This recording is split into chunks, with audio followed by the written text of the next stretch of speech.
prequirúrgico en los pacientes electivos. Le doy las gracias a la doctora Caterine Lopera, que me asesoró para la realización de esta charla. Bueno, entonces, el condicionamiento prequirúrgico de los pacientes es un conjunto de estrategias que se utilizan, en la que participan varios profesionales de la salud, como médicos, los nutricionistas, el anestesiólogo, etcétera, que tienen como fin establecer una capacidad funcional del paciente mejor que la que tenía, o sea, acondicionarlo como lo dice su nombre. Lo que pretende es aumentar la capacidad residual funcional del paciente. Estas medidas, pues como les digo, son muchas y se agrupan en tres. El primero es el componente nutricional, el segundo el componente del ejercicio y el tercero el componente cognitivo. Esta idea del acondicionamiento prequirúrgico surgió de unos modelos animales donde unos investigadores colocaron un grupo de ratas en el cual les colocaban una rueda para que ellas corrieran y otro grupo en el cual no colocaban pues ningún elemento para que hagan ejercicio. Después de someterlas a un procedimiento quirúrgico, ellos valoraron la mortalidad y se dieron cuenta que la mortalidad era más alta en las ratas que no habían hecho ejercicio, comparado con las ratas que habían hecho ejercicio 4 semanas antes. Bueno, entonces, ¿por qué es importante hablar de este tema? Primero porque las cirugías mayores, que son pues, a las que nosotros nos vemos expuestos aquí en este hospital y en el San Vicente, pueden producir una disminución de la reserva funcional del paciente aproximadamente de 40%, o sea, casi la mitad. Y de esas cirugías mayores, aproximadamente 230 se están produciendo en el mundo, o sea que es una cifra bastante alta, es un problema pues, al que nosotros nos vemos enfrentados casi a diario en nuestro quehacer. Entonces, de ahí está la importancia pues, de hablar de este tema. La mortalidad ronda alrededor del 4% y la morbilidad alrededor del 18%. Bueno, entonces en esta gráfica es como para entender cómo es la evolución de un paciente que ha hecho acondicionamiento prequirúrgico y un paciente que no lo ha hecho. Entonces, en esta gráfica tenemos aquí, aquí en este eje, el eje de las Y, la dependencia. Abajo está o sea, cuando un paciente es dependiente para realizar sus actividades básicas y por encima de la línea roja es cuando es independiente. Y aquí abajo tenemos la evolución en el tiempo. Entonces, aquí tenemos dos pacientes que parten de un mismo punto, que tienen una misma, digamos, una misma reserva funcional. Sin embargo, el paciente, digamos, que representa la línea azul, hizo un acondicionamiento 4 semanas antes del procedimiento quirúrgico, comparado con el paciente que no lo hizo. El momento en el que ocurre la cirugía, que es un estrés fisiológico que nosotros le provocamos al paciente, donde hay liberación de catecolaminas, liberación de citoquinas, hay un mayor consumo de oxígeno, un estado hipercatabólico, hay una disminución de la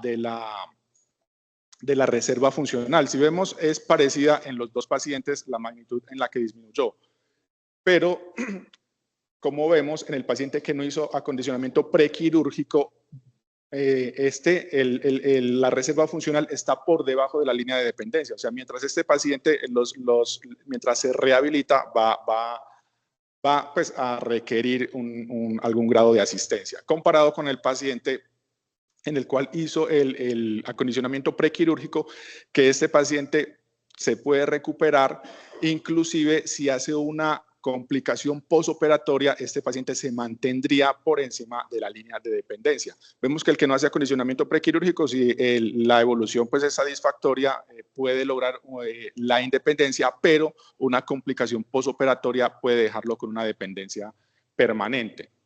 Entonces, de ahí pues de la importancia de hablar de este tema. Bueno, entonces nosotros a quién le hacemos el acondicionamiento prequirúrgico. Entonces, hay ciertas características de los pacientes, como la edad, como el estado funcional previo, como el estado nutricional, que son cosas inherentes al paciente Algunas de estas se pueden modificar, otras no se pueden modificar.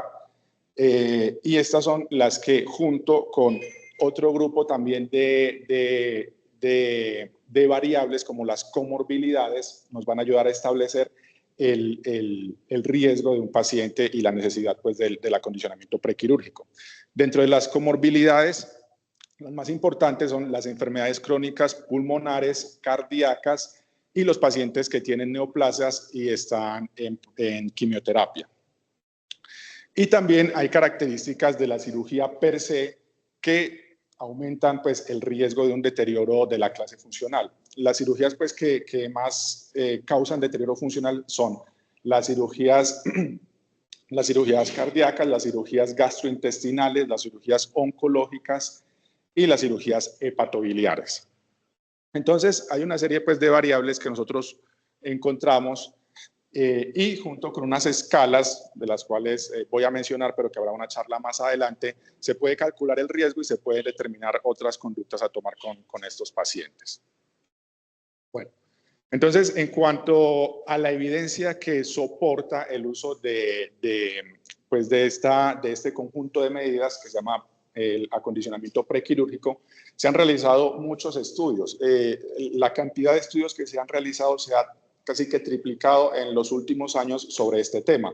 Todos estos artículos que los pongo aquí son publicados el año pasado, son metaanálisis en los cuales ellos comparan los pacientes a los cuales se les hizo preacondicionamiento multimodal, que es el de este primer artículo.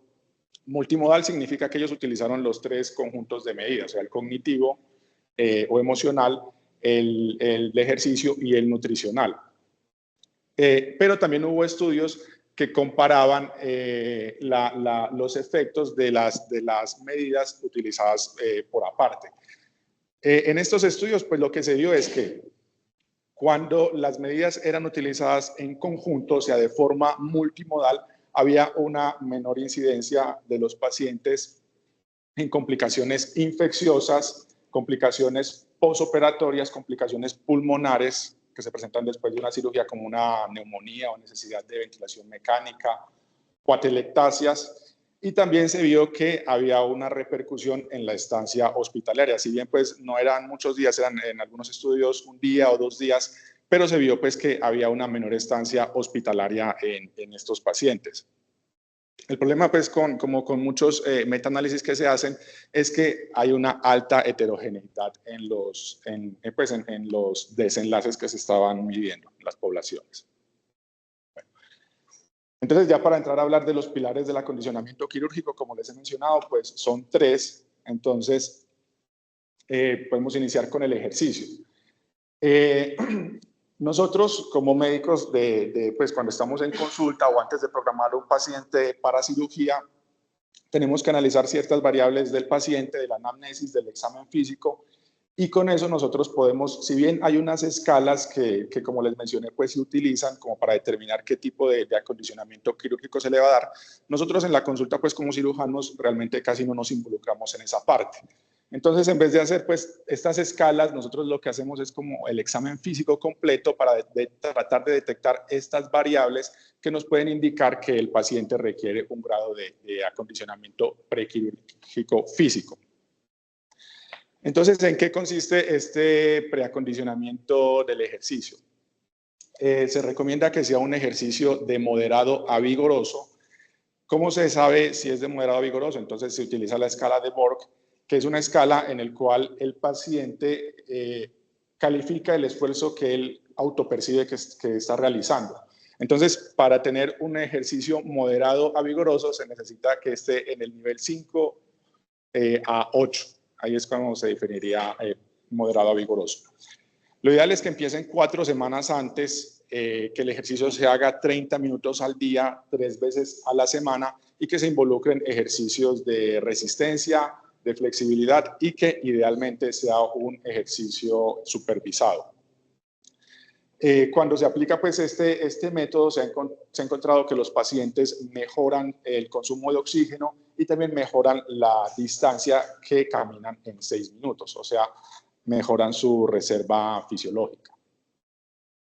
Bueno, en cuanto a la nutrición, debemos tener en cuenta que la desnutrición aumenta el riesgo de mortalidad 5 veces y el riesgo de complicaciones posoperatorias 3 veces. 3 veces, sí. Y lo que es grave es que 2 de cada 3 pacientes que van a las cirugías gastrointestinales están desnutridos y solo 1 de cada 5 pacientes recibe una atención nutricional preoperatoria, ¿sí? Entonces, por eso es importante, porque muchas veces nos conformamos pues como con remitirlo al nutricionista o al deportólogo, pero nosotros también podemos realizar acciones para ayudar a estos pacientes. Entonces nosotros lo que tenemos que hacer es primero, igual que con el ejercicio, un examen y una anamnesis lo más completa posible. Si nosotros detectamos que el paciente tiene un índice de masa corporal menor de 18, si tiene una pérdida de peso no intencionada mayor de 10% en 6 meses, o si tiene una disminución de la ingesta mayor al 50%, entonces nosotros ¿qué conducta tomamos? Sería solicitarle una albúmina. Ahora, si nosotros lo que encontramos es el otro extremo, un IMS mayor de 30, entonces también vamos a pedir pues, la valoración por nutrición. Ellos, pues, por lo general, formulan la dieta específica para cada paciente, pero ellos mantienen también unos estándares. Se recomienda un alto contenido proteico de 1.2 a 2 gramos por kilo de peso corporal al día y también un alto contenido de calorías de 1.5 a 2.4. La duración de esta terapia debe ser de 4 a 7 días en los pacientes que tienen riesgo bajo, según las guías ESPEN, o de 4 a 6 semanas si los pacientes tenían un riesgo alto, pero esto se hace pues con las escalas que ya verán en otra charla más adelante.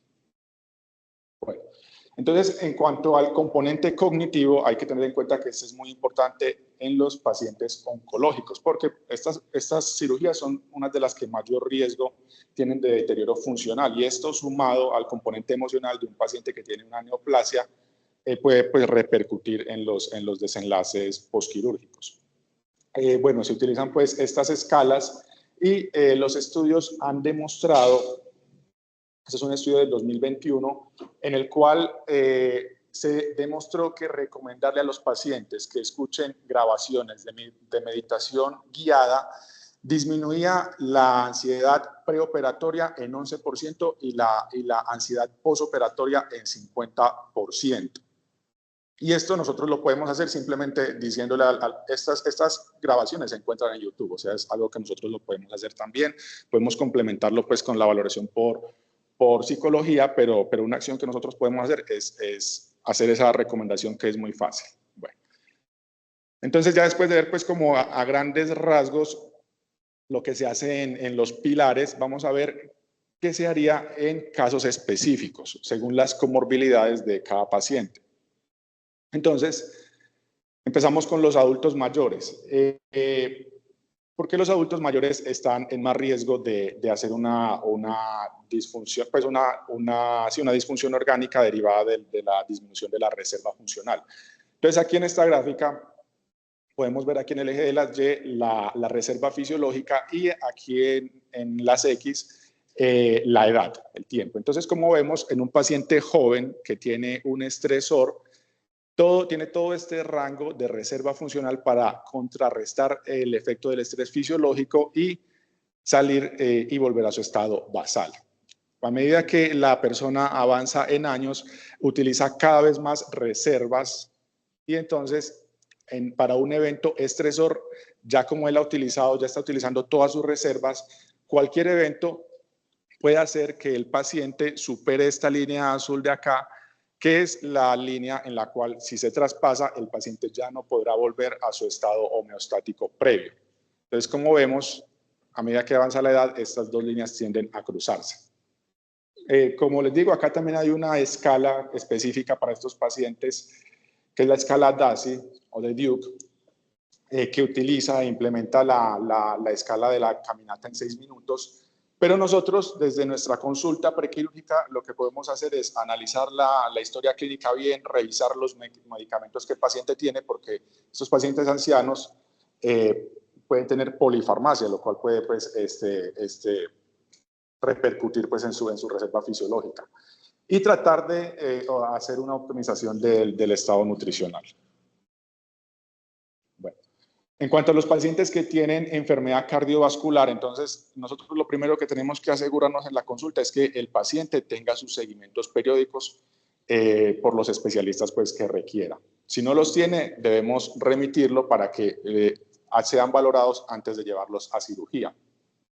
Ahora, si ellos vienen en sus controles juiciosos, nosotros también ya podemos entonces ahí involucrarnos y hay ciertos medicamentos que son comunes en estos pacientes como los beta bloqueadores y las estatinas, que si ellos los venían tomando, nosotros podemos decirle que los pueden seguir tomando. Hay unos medicamentos que aunque no se los vamos a suspender en ese mismo momento, les podemos ir informando que probablemente haya que suspenderlos como los IECA o los ARA2 que se deben suspender 24 horas antes o los ahorradores de potasio que se deben de suspender 3 días antes. Aquí están, pues como les digo, las escalas que se utilizan.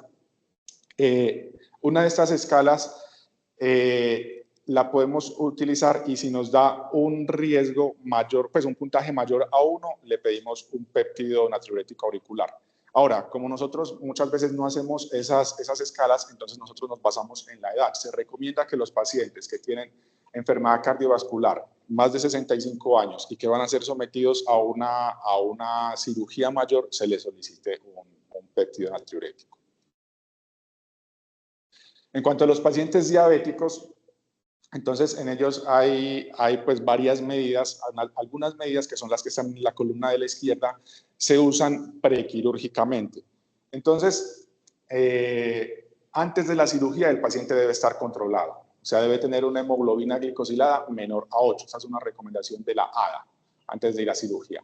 Se deben también, como en el paciente cardiovascular, analizar los medicamentos que está tomando y ver cuáles se deben suspender. Los SGLT2 se deben suspender 4 días antes, las sulfonilureas el día de la cirugía, y hay medicamentos como los DPP4 y estos son los agonistas de las sincretinas, con los cuales se puede continuar, pero hay que tener precaución. Si el paciente venía con insulina, entonces lo que se hace es que se reduce del 20 al 50% de la dosis basal el día previo, y el día de la cirugía no se administra la insulina prandial si es que la venía utilizando. El día de la cirugía el paciente debe tener un monitoreo cada 4 a 2 horas de las glicemias y cuando se va a llevar a cirugía, en algunos casos se puede utilizar el protocolo GKI, que significa glucosa, potasio, insulina, sobre todo para cirugías cardíacas o abdominales extensas. La meta en los pacientes diabéticos que van a ser llevados a cirugía es una glucosa en ayunas de 140 a 180. Bueno, ¿qué pasa en el caso de los obesos? ¿Sí? Entonces, bueno, los remitimos a nutrición, los podemos remitir al deportólogo, pero nosotros también entonces tenemos que indagar por los síntomas de apnea obstructiva del sueño. Esto puede producir a una cardiopatía y puede pues, volver a hacerlo vulnerable a inestabilidad hemodinámica en el transoperatorio. También se debe suspender los SGLT2 si los venía tomando, ajustar las heparinas al IMC del paciente, usar almohadillas de protección, ya eso ya sería pues en el transoperatorio, y se puede permitir líquidos claros hasta 2 días antes. Lo ideal pues es que si estos pacientes, si van a una cirugía de pared abdominal, lo ideal es que no estén obesos, o sea, con ellos se debe ser más cuidadoso. Bueno. En cuanto a los pacientes con enfermedad renal crónica, se debe tener en cuenta que cuando la tasa de filtración glomerular disminuye menos de 30, los medicamentos tienden a acumularse. Entonces, en estos pacientes se recomienda que en la cita prequirúrgica nosotros solicitemos valoración por nefrología para que nos den un aval. Se debe pues, corregir los trastornos hidroelectrolíticos y ácido base. En el caso de que el paciente tenga una hemoglobina menor de 9, se debe considerar la administración de eritropoyetina, y si el paciente venía en diálisis, si es hemodiálisis, se debe programar una sesión 24 horas antes de la cirugía. Si el paciente está con diálisis peritoneal, se debe mantener vacío el continente el día de la cirugía. Bueno, en los casos de los pacientes con enfermedades respiratorias, como asma y EPOC, entonces nosotros, igual que con los demás pacientes, una revisión completa de la historia clínica, ver los medicamentos y ajustarlos. O sea, esto puede que le pidamos valoración a internista y todo, pero nosotros también tenemos que involucrarnos. Optimizar los broncodilatadores y los corticoides. pruebas de función pulmonar si es que el paciente tiene síntomas o va a ser sometido a una cirugía torácica. Y en el caso del SAOS se recomienda utilizar CPAP durante la hospitalización y evitar las altas dosis de opioides pues, que pueden deprimir el sistema respiratorio. Bueno. Hay unos casos especiales como los anticoagulados. ¿Sí? Estos pacientes se debe hacer la suspensión de la warfarina, si es que la venían tomando 5 días antes, y hacer una terapia puente con heparinas de bajo peso molecular. Si lo que ellos venían tomando eran los inhibidores directos, esta se debe suspender 2 días antes, y si la cirugía pues, es de alto riesgo de sangrado, como una cirugía, una neurocirugía, una cirugía oftalmológica, cirugías cardíacas, entonces se debe suspender 4 días antes. Si el paciente tiene antecedente de COVID, no se recomienda pues, mandar ninguna prueba antigénica, excepto si el paciente tiene síntomas. Ahora, en cuanto al ASA, ellos recomiendan continuarla si la dosis es menor de 150 miligramos al día, pero si el paciente venía tomando la terapia dual, entonces lo que ellos recomiendan es evaluar si la cirugía es de alto riesgo de sangrado. Si la cirugía no es de alto riesgo de sangrado, se puede continuar con la terapia dual. Si es de alto riesgo de sangrado, entonces se deben valorar otras variables. Si ha tenido un cateterismo en los últimos 6 meses, si ha tenido un evento coronario agudo en los últimos 12 meses, si tiene alto riesgo de trombosis. Entonces, en el caso de que el paciente no tenga ninguno de estos, ellos pueden continuar con el ASA y suspenden el otro antiagregante que el paciente está tomando. Ahora, si el paciente tiene alguna pues, de estas condiciones que le aumentan el riesgo de sangrado, entonces se debe plantear 2 opciones. Una, pues si la cirugía se puede diferirla. Y la otra, si no, ya cambiar, hacer como una terapia puente con estos medicamentos, un GLP-1 y que es el Cangrelor, que es otro antiagregante, hasta el día de la cirugía.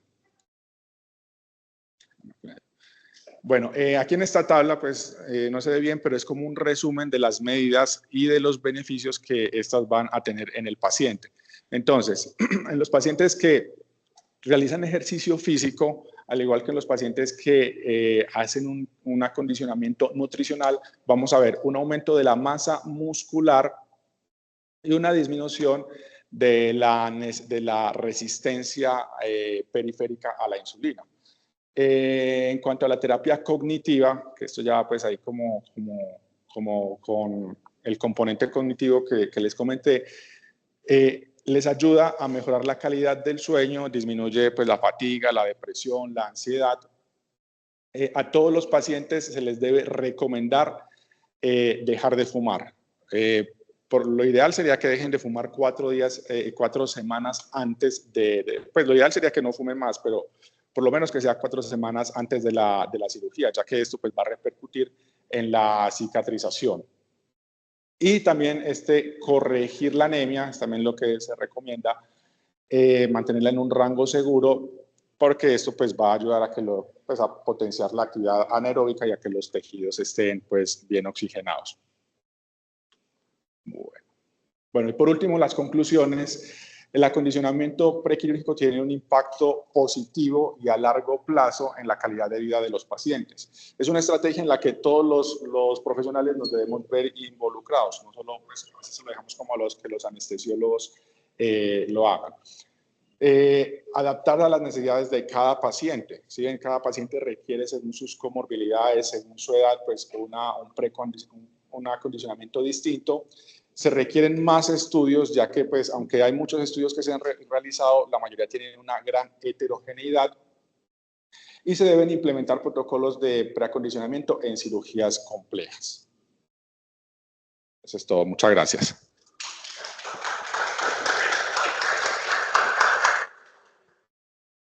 ¿Alguna pregunta en el chat virtual? ¿Alguna pregunta o comentario en Zambi?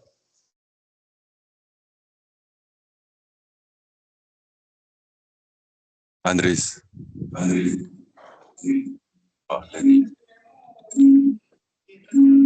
que hizo Carlos, teniendo en cuenta el poco tiempo que tuvo para Andrés, muchas gracias por la conferencia. Desafortunadamente aquí en San Vicente no pudimos ver las imágenes, escuchamos, digamos que planteaste los temas que hoy por hoy sabemos que los pacientes en el prequirúrgico requieren. Cirugía electiva, dentro de una de las conclusiones decía que ese acondicionamiento prequirúrgico para las cirugías complejas, yo creo que debe ser para complejas y no complejas, porque peor aún que un paciente se nos complique por una herniorrafia umbilical, ¿cierto? Si nosotros tenemos a la mano y podemos de alguna manera decirle a ese paciente, no, en este momento esa cirugía no es urgente, lo que está primando, no sé, es su cirrosis, su patología cardíaca y demás, y no lo vamos a operar en este momento hasta que tengamos optimizadas ciertas condiciones, ¿sí o no?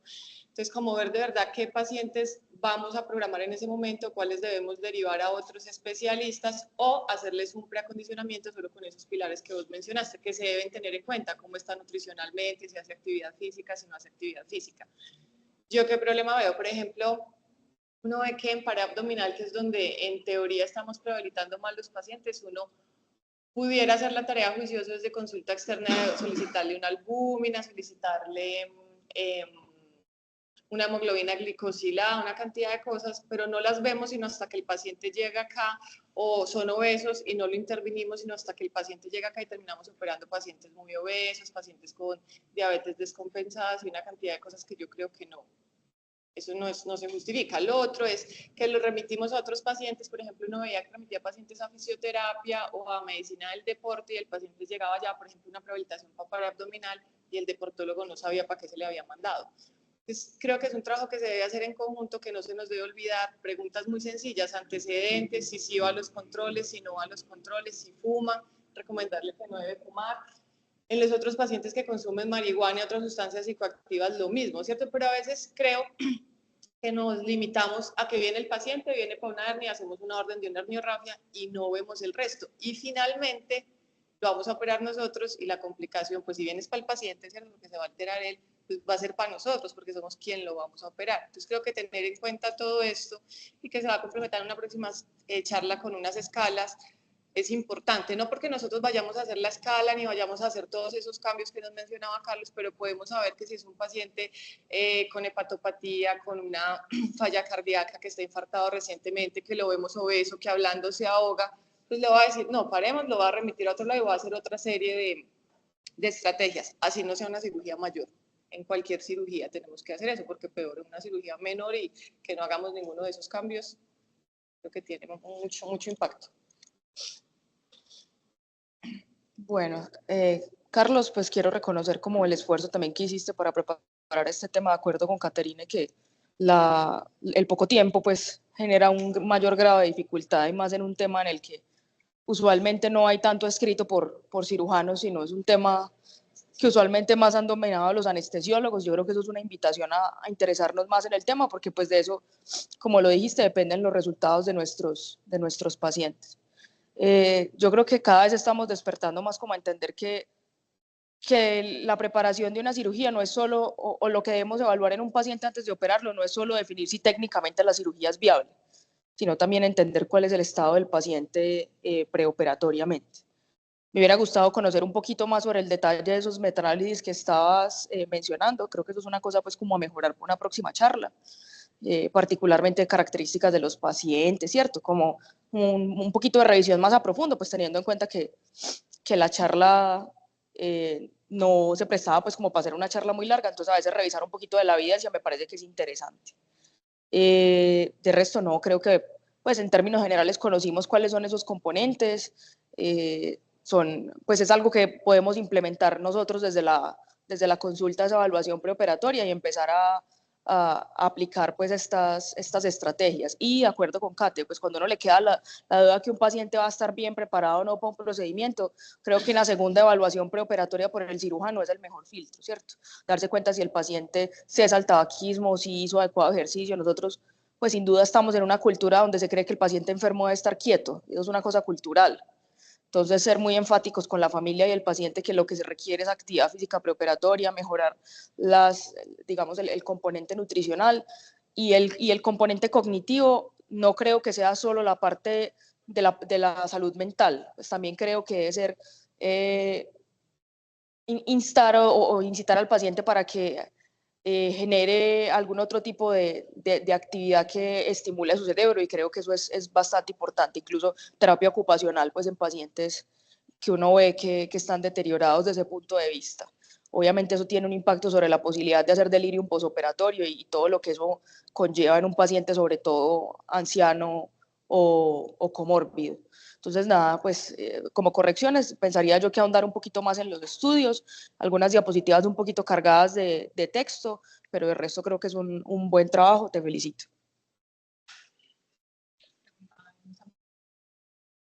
¿Algún comentario en San Vicente?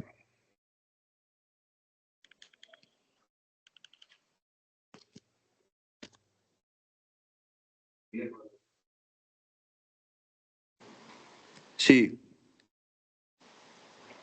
Hola, pues ya mucho de lo que yo quería decir lo ha dicho la doctora Caterina y la doctora Lina, y es el hincapié que hay que tener en estos factores prequirúrgicos en los pacientes quirúrgicos. Desafortunadamente nosotros como cirujanos nos limitamos a lo que sabemos hacer y es a operar. Y como todos los pacientes siempre lo que hemos hecho es operarlos y les va entre comillas bien, pues no nos preocupa nada más. Pero cada vez son más los artículos que muestran que pacientes en mejores condiciones, no solamente frente a la enfermedad, sino frente a la salud mental, al estado físico, el ejercicio, los resultados del procedimiento quirúrgico y de la recuperación quirúrgica y de la cicatrización son mejores. Entonces es un tema que es importante y debería ser un checklist en que el paciente no ha cumplido los objetivos de la preacondición quirúrgica, no se puede operar. En pared abdominal debería ser mandatorio que el paciente haya hecho ejercicio. Muchas veces el paciente se queja que es gordo y que ejercicio, que no puede mover el abdomen porque le duele, porque tiene una hernia, pero hoy por hoy hay ejercicios con paciente acostado, con paciente sentado, del tren superior, del tren inferior, que con eso el paciente es diferente al que es absolutamente sedentario. Entonces yo creo que esos pacientes sí o sí deberían cumplir los requisitos para poderse operar, porque los resultados son casi que abismalmente diferentes en los pacientes en los que se cumplen la pérdida de peso, el control nutricional, la rehabilitación física y el acondicionamiento mental, a los que no se hace ninguna de esas cosas. Entonces, la idea para Andrés, felicitaciones, es un tema supremamente importante. Revisó los factores más claros pues, que pueden haber ahora. Obviamente hay otros preacondicionamientos del paciente hospitalario, en lo que él hablaba de anticoagulación, de diabetes, etcétera. Las recomendaciones que hizo Lina frente a la charla, prestemos la atención bastante al tema. Muchas gracias.